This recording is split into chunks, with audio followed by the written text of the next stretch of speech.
मास्तर सगळा शिक्षक वर्ग आणि माझ्या विद्यार्थ्यांनो सुमंगल सुप्रभात। आज आपण स्वातंत्र्य दिनाच्या 79 वर्षात पदार्पण करत आहे। हा सुवर्ण महोत्सव आपण सगळे सोबत साजरा करत आहे। तर ज्यांनी स्वातंत्र्यासाठी आपली बलिदान दिले अशा सर्व ज्ञात व अज्ञात वीरांना आपण प्रथम प्रणाम करूया। त्यांच्या बलिदानामुळेच आपण स्वातंत्र्याची फळे चखता येतात। आज 15 ऑगस्ट सुवर्ण दिनी आज झेंडावंदन करायला आपण सगळे इथे एकत्र झालो आणि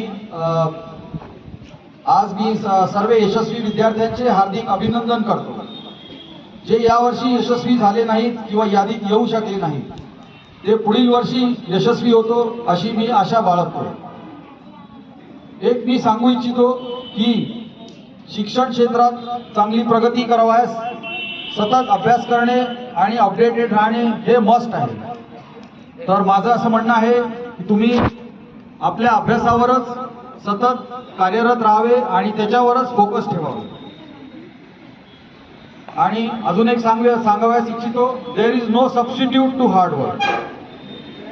ओके, ते कधी कुठली शॉर्टकट वापरू नये। सतत नवीन टेक्नॉलॉजीच्या संपर्कात राहावे आणि आपल्या अभ्यासात चांगला फोकस निर्माण करून त्याच्यात गुंग राहावे। त्याच्यानंतर स्वर्गीय डॉक्टर वसंत देशपांडे म्हणजे माझे वडील हे 47 वर्ष या शाळेचे अध्यक्षपदी होते।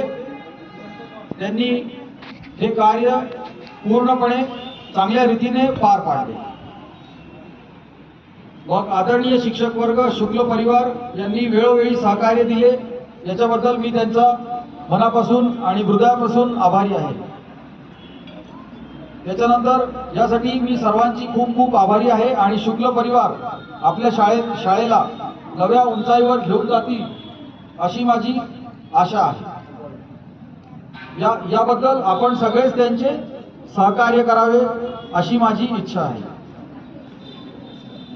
हे तेव्हा शक्य होईल जेव्हा तुम्हा सगळ्यांचं सोबत सहकार्य लाभेल। नेहमीच विद्यार्थ्यांनी लक्षात ठेवावे की आई वडिलांनंतर त्यांचे गुरुजन हेच त्यांचे आयुष्य घडविणारे सगळ्यात महत्त्वाचे व्यक्ती असतात। मी तुम्हा सगळ्यांचा जास्त वेळ न घेता हे 2 शब्द बोलून मी तुम्हा सर्वांचा निरोप घेतो आणि तुम्हा सगळ्यांचा मनापासून फार आभारी आहे। जय हिंद, जय महाराष्ट्र।